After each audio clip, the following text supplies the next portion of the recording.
Greetings, greetings, greetings. Welcome to the House of Spirits. Greetings. Salam alaikum. Alafia. Peace about gods and earths. Free the land. Uhuru.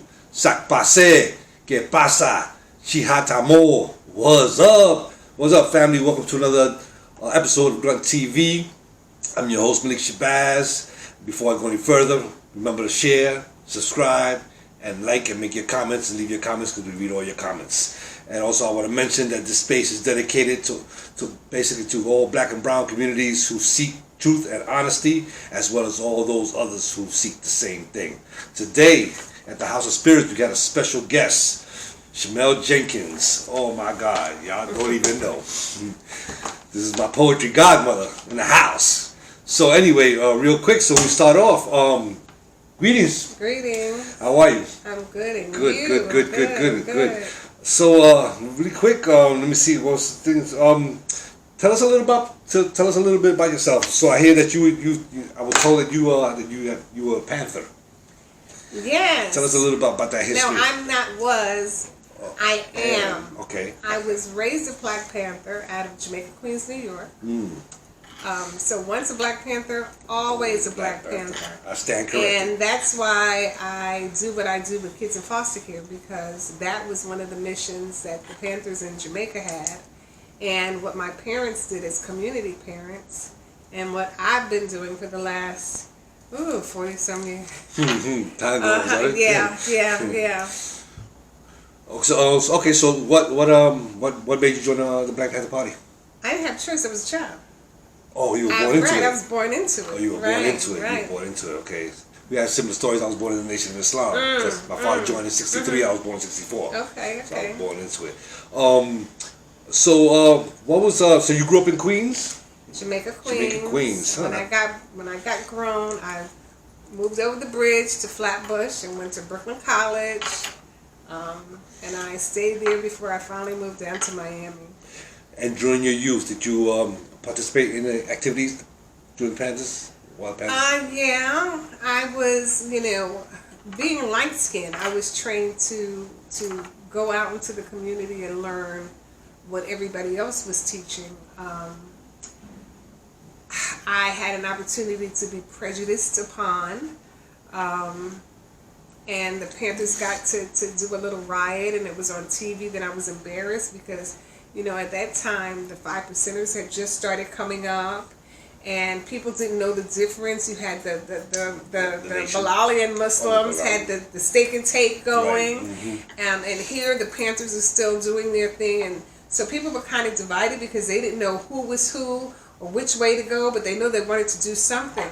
But I played all strings in orchestra, and in New York City, in elementary school and junior high school, which is middle school, you play in all borough. So I played in all Queens orchestra because I played violin, not knowing that was an instrument that we created, not knowing about Beethoven and all of them until I did the history.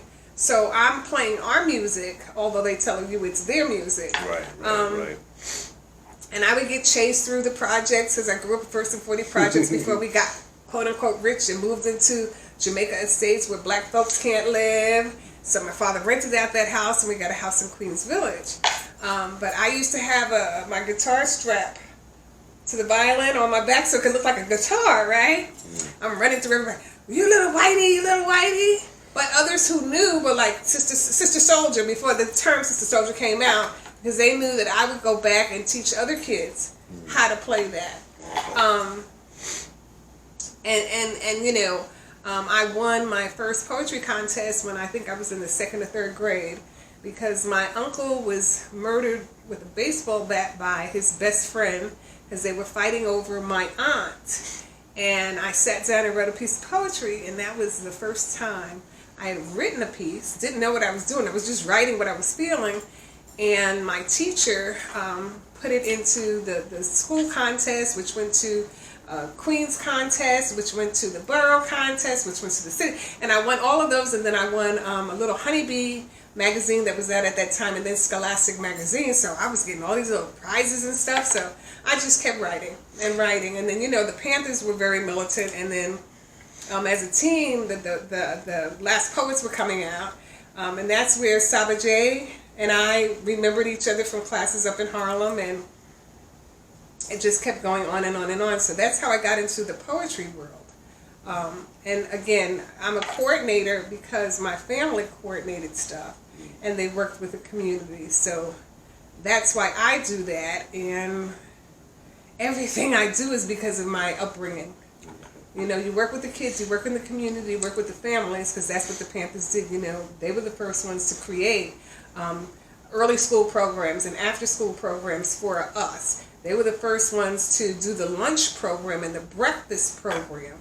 And then the government tried to infiltrate that because they thought that we were teaching something other than nutrition and having a conscious and righteous mind. I can go on forever about that, but yeah. And in fact, a lot of these programs that were implemented afterward by the government is because they it's co-opted. Because of exactly, Exactly, because no one was doing anything for anyone that lived in the inner cities, and we decided to do something for ourselves. Okay. I remember them giving out before welfare food stamps. They had the centers where you would go, and we lived across the street from the center, and we weren't eligible, but other people would give us stuff because they knew that we were going to pass it down to other people who really needed it. So I grew up thinking yellow grits was it. I didn't know anything about white grits for a very, very long time, you know. And then that yellow welfare cheese. Yeah, oh my God. I remember. My mother died. I'm so sorry. My mother died in 2016, and when I went into her refrigerator in the basement, there were 6 blocks of that welfare cheese. They were not molded. Wow. And it reminded me of a McDonald's burger. Somebody had a McDonald's burger in their pocket or pocketbook for several years, and when they opened it, it would... Okay, so we don't know what we were eating. Exactly. That's what I'm saying. All that time that's not rotten yet. Absolutely. Yeah. But we loved it, you know, but we don't know what they were giving us. Right, we didn't know better. Exactly. I remember those things. Now, so, okay. Now you fast forward all the way up to now. How do you feel? Have we made progress? You know, where are we today? Are we worse off than we were in the '60s? Better or medium ground, or it depends. Or how do you see it? I honestly think we're worse off. Okay. Because we as a people of color had more pride in ourselves then. Young men didn't have their pants hanging behind their butts. Grown men didn't. It was not an honor or privilege to go to prison or to jail. It was shamed upon. Women were not talked about the way they're talked about in certain pieces of rap music now. Women were exalted. It was an embarrassment to be pregnant. Even though the way they hushed you was wrong, it was still a thing of how could you do that? Right. Sex was more sacred because you know when you have that union, that's a very spiritual thing. Right. Even though it may be good, it's still spiritual. Right. So we take a lot of things for granted. You know, like I always say in our communities, we don't support our community businesses. Then when we get angry, we tear down the businesses that are in our community, no matter who owns them, which is killing us. We didn't do that back then. Somehow, as we got more rights, we forgot who we were. What I was raised and saw for myself, because on my mother's side, her family had inherited a farm from slavery in North Carolina. So I remember an outhouse. I remember the snakes in the outhouse, how they used to put a little toilet seat to make it look cute. I remember playing with the pigs and the cows and all of that, and the horses. But the people from the South had to walk miles to get to school, whereas we could take a bus or walk to school. So when people came up from the South, their mentality was to struggle and make it happen, just like our cousins from the islands. Okay, but we get angry with our cousins from the islands like they're stealing something from us, when in reality they know what it is to not have, versus us looking for a handout. You didn't have a lot of us may have been on welfare, but it was because we really needed it. It wasn't just to make it generational, intergenerational, from one family to another. We supported our businesses. we were raised to get property, have a family, have your own business, which means some form of line of income coming in, one or two streams of income. Mm-hmm. And we don't do that anymore. So now what do you have? You have people who have committed to working on a job for 20, 30 years, and then they get laid off. They don't know what to do with themselves. Which is one reason why during the pandemic you had a lot of people who went into serious mental health issues because they relied on something that was no longer there. So they don't know what their self-worth was or how to create happiness for themselves, harmony for themselves. They're worried about money because they have no skill. Right. Or believe that they don't have a skill right. to go out and make money for themselves and their families. Well, two things you said I want to follow up on because it's really it's the correlation is it's unbelievable. You talked about how sometimes the people from the Caribbean, there was like a clash because they thought right. Well, just recently at the border we all saw. They're about the Haitian, how they were beating our Haitian people. And some of the Haitian people saying like, "Where you gonna put them?" And when I was reading that, I was like, "My ass, same place your black ass was put." But we forget this. You have a lot of people that when they come here, they're gonna holler, "My country." Well, then go, and I don't care where you're from. Then go back to your country if you're gonna keep calling that your country versus this. But then you're supposed to go back and help. The southern black person, whoever migrates from the south. When they go home to visit, they can't go home empty-handed because the people down there know you're supposed to be doing better, even in today's time. So you got to bring food, you got to bring clothing, you got to bring gifts. Yeah. And the struggle is real.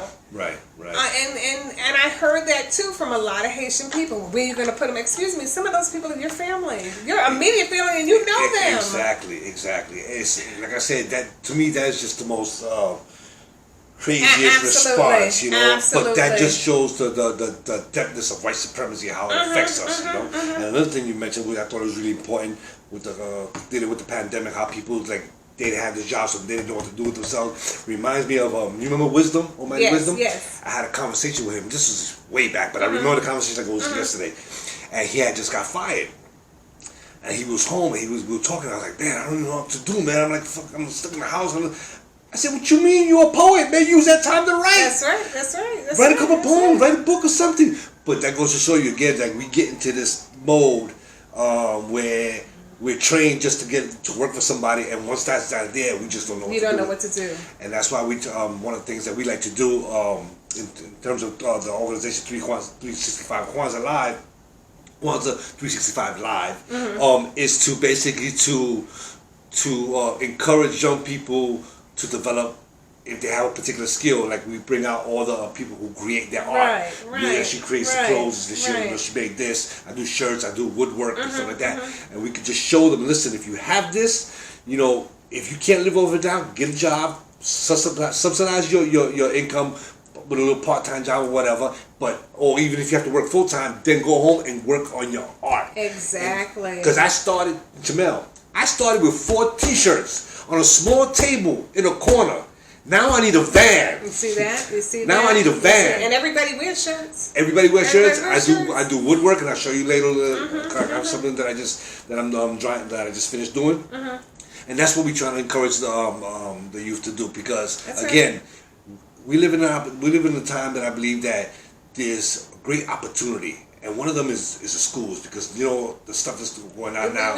Well, they took the elective courses out of most of the schools, so there's no sewing, there's no cooking, there's no woodwork, none of that. And I had that in high school. Yeah, I had that in high school. This was the 80s. We had a mechanics job, we had cooking, we had music. I wanted to do the automotive, and my father was like, "You're a girl, you can't do that," and I'm like, excuse me. I want to do cooking because all the girls are there. I love cooking because I eat for free too. Yeah, I eat for free. But those are essential. And now while I'm working with a lot of foster youth and others, I take them to shows. And when I take them to a play, I go, okay, we're not just going to see the play. We're going to meet the actors in the play, and then you're going to introduce them to the lighting technicians and the musical technicians and so on, and let them know, see, these are other jobs that you can have. If you're there was a time when in school they would say, you're daydreaming. And you've heard some of the rappers even say, they said, I was never going to amount to nothing. Mm-hmm. Well, you got lucky because you got to the right person. But right. you had that skill that was not recognized. Right. So we're trying to help people recognize their skills mm-hmm. so that they can learn to hone their skills. Well, let me give you whoa. That's a mess up. But anyway, this is live, so we think. We had an incident not too long ago. We had a back to school. Remember I told you about the back to school? We had the back to school drive, and we was at the park. And Baba, I told you the drummer was drumming and everything. And the little boy, he had to be around. I think he's around 7 or 8, and he grabbed the little drum and he started drumming. But I mean, he was almost following the rhythm. So I grabbed him by the hand. I took the drum and I sat him next to Baba. I told you because he was on the other side, and it started to the zoom. So afterwards, I was telling his sister, I was like, you should get him a drum. Oh, he gonna make all that noise in the house? I said, you don't understand. You could regulate that. Say, okay, listen, 2 hours you could do this, and then after that you can't do that. Because he gravitated to this, and this is something that he might be able to do in the future. Absolutely. You know? And we have to recognize that, and that's the thing that we don't recognize. I mean, in school, we do with the tables and everything, but that when you do that in school today, you suspend it, or you could. And that's also a form of mathematics, the rhythms or semantic with mathematics. As a matter of fact, here's a joke for you. I like to take some of the kids when we go on field trips and we're going shopping. I'll take them into places like Bergdorf Goodman or some upscale store. Mm-hmm. And I tell them, I just want you to go in, don't look at the prices, I want you to tell me what you see. So as we're going up the escalator, they see a piano player and they're like, they're playing a piano. Yeah, you need to learn how to play piano. Look what this person is doing. And when they asked him how much they were getting, he said, I'm getting like $65 an hour. $65 an hour to play anything you want to play? Yeah. Just from playing the piano in a department store. Yeah. And it just, that's just another enlightenment for them because we are taught to dumb down. Even parents actually, unconsciously do that to us. You're stupid. You can't do this. No, what they say, the music, you can't make no music. You can't make any money. You can't make a living on it. That's because they don't know. Right. Here's the secret. You're watching TV 24/7, but it's that the actor or actress may be the person that's getting the fame, but the producer is the one that's making the money. Right. The executive producers, the techs are the ones that are making the money. Okay, so you have to figure out, do you want the fame or do you want the money? And where is your heart? But knowing that those opportunities exist, a lot of people don't, they look at TV and they're drawn to something and they don't even know you're drawn to sci-fi because you're a dreamer. Okay, that means you can think. Probably come up with some a whole lot of stuff. Yeah. Yeah, and you know what's funny? This is just something that I don't know if you know, but this is something a way that an idea that I took from the Cuban Revolution in their schools. The way they do their schools is like this: they have second graders, right? And they see in that class, they see one of the students. She likes to draw. She has some kind of act, and the teacher looks at her like. So take that student out of that class, put them in another second grade class, but that second grade class, everybody is an artist. That's right. And then they see somebody who likes to drum. They take that student out of that class, put them in the same second class, but everybody likes to drum. So you have all these brains in one class that can feed off each other and build off each other. That's right. But that's that kinetic energy that's also going. Absolutely. Because you feel it. You don't even have to speak it. You just feel it. Right. And that's the thing about it. That's why I said that one of the things about this pandemic, and I call it a pandemic, that there are opportunities here for us if we were just wise enough. And one of the things is like, look, these schools are messing up our children anyway. So they're closing down schools, they're forcing this stuff on your children, they're forcing these, which is going to be my next question. I think that we got to get to a point where we, as elders and parents, that we have to stop being so lazy and take this opportunity to teach our children. Because thank you. I say that all the time. Yeah, stop being so freaking lazy. Because and then sometimes we just have to teach everybody because a lot of times some people don't know. Or they forget because their family has so busy trying to climb the economic ladder, and they're following the Joneses, so to speak, that they forgot about where they came from and their surroundings. And that's why I say we did better before the late 60s because we cared about each other. Even to the point where, men will tell you, man, back in the day, you got mad with somebody, you might cut them a little, but you never killed them. No, yeah. Now there's no worth for life. Right. So we just want to kill each other. And the issue that I have now is when I walk the corners and I see sisters and brothers on the corner, I tell them, so you were still out here selling on the corner, right? Yeah, well, they're not going to keep me in jail that much longer now. I said, but see, you're the dummy because you should be taking your money and opening up one of those herb shops. And that's legal where everybody, because that is the next industry. That is where everybody is making money. Why don't you open up that kind of business? You'd be off the corner. You'd still be making money. And you wouldn't have to worry about going to jail. I've talked to several corner boys, and I tell them, listen, I can't tell you what to do because I can't feed you. So, but if you're going to do this, put the money away, get yourself what they call the laundromats. Those things, they open all the time. You make money. But if you want to stay in the same legal marijuana business, open up one of the shops like that. Yeah, because that's what other folks are doing. Right. And while I was in California, I can tell you places like California City, which were small but had a lot of land. You got celebrities buying up by acres, and they're now making marijuana fields. Yes. And then you got brothers in prison serving 20, 15 years, and they should have let them go. And these suckers over here. I'm gonna be honest. I'm afraid. I think that they're afraid to let a lot of them go because a lot of them were business minded, and if they come out, they may go ahead and turn around and use the law the right way and push out those that are trying to take over that business. In fact, in the movie, which is true because Malcolm confirmed it in his book, the brother that ran the numbers, and he told Malcolm, "Don't write it down."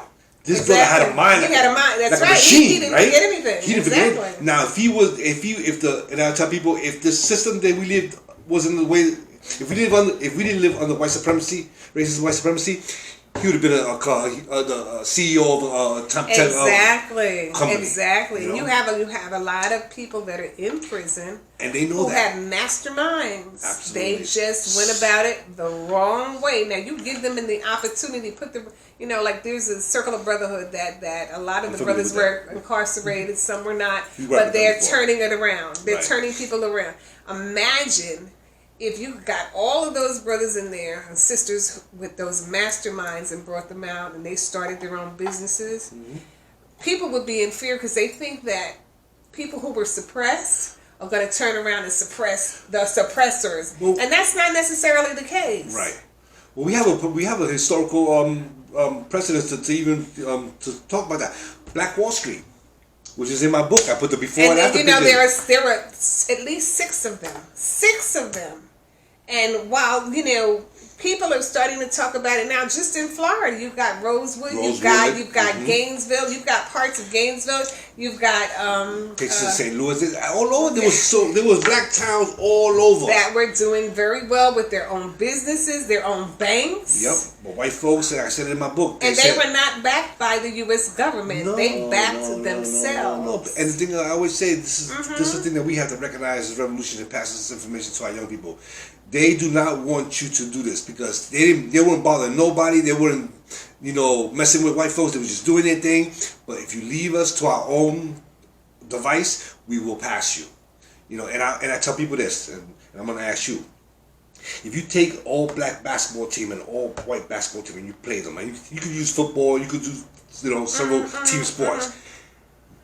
Most of the time, the black teams will win. Absolutely. That's why in sports you always have you have more black people than anything else. But do you know why? I ask people this question. I'm asking you, do you know why? Because to me it's a mathematic thing.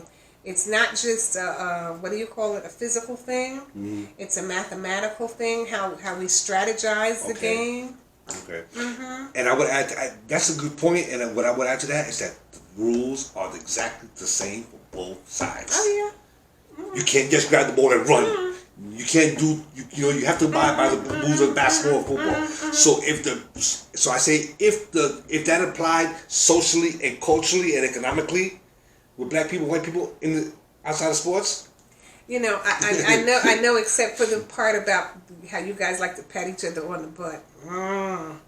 yeah, no, okay, but that's another story. That's another story. In fact, there's a good book called $1 Million Slaves. Oh, really? Yeah, I read that book, and basically shows, you know, jockeys. They were originally black. Yeah, exactly. Yes, they were. Yes, they were. They were originally black, and they were making good money. They were making good money, and they took that away from them. They took that away from them, just like the railroad porters. Right, and see the thing.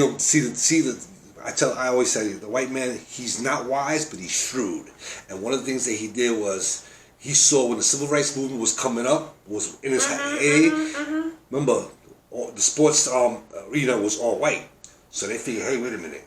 If we keep those white boys in there and these black people keep fighting for these things, they're gonna have construction people that own construction sites, bankers, all this stuff. So we can have it. So he flipped it. So he said, we'll throw the black people in the sports, we'll pull the white people, make them middle management of white America, and then which is still a slave owner. Yes, because which is still a slave owner because you know, and there was a movie about that.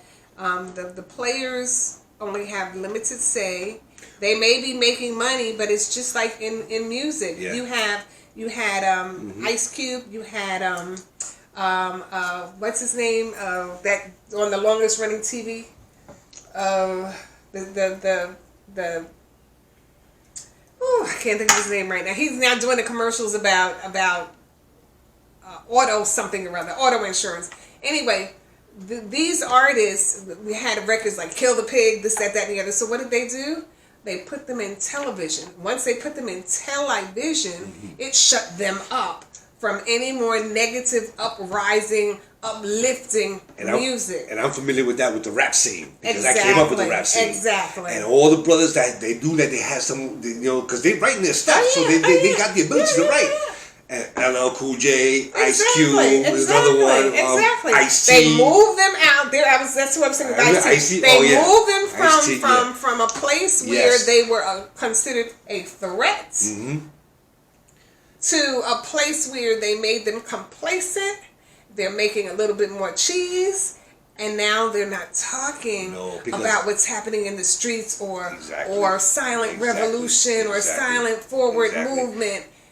And that silenced them. And not only that, the script that they're at, because sometimes she watches that Law and Order, like me. Law and Order? I can't take this, the propaganda is so, it just boils me up. And then the stuff that the Ice-T, like the scripts that he's made to read in that thing, like against black people. Like, well, I mean, like, and this is the brother that came out with that album, Shoot, Kill the Police or something like that. That's right. That's right. So exactly. So that's the thing. Like I said, he was in foster care. Was he? Yes, he was. Oh, I'm proud of his evolution. I don't like I'm sorry for all the things he had to go through, but that is an example of someone who came out of the system, who made something of himself, although they helped him make something of himself, but... Right. And one of the things where I saw the change when Ice Cube was running with Dr. Khalid Muhammad. Oh. And after that, they say, okay, you want to make some money, sucker? You better let that sucker, you better cut him off. Exactly. You know, and Khalid will say, yeah, he turned from Ice Cube to... But you when you're young, they say you're young and dumb. Oh, yeah. So it takes some time to get to that conscious level. Yes. You know. That I agree with, but they stay there because now they're what I call the golden handcuffs. You know, you making all that money, you start making news now. But you better not move. Exactly. You better not move. Either we'll take all your toys away. Exactly. Or we'll kill you. An example. During the election, Ice Cube and his friend going over to talk to Trump. Okay, that just killed me. Talking about we looking for ways that, in other words, really to me, what you were saying is you wanted Trump to win because you had all those years to talk to him prior to that. And this is in the midst of an election, they tried to clean that up. He lost my viewership after that. No, him and LL Cool J too, because he was doing an interview one time, and in the back, I don't know, he must have been in his house, but I swear to God.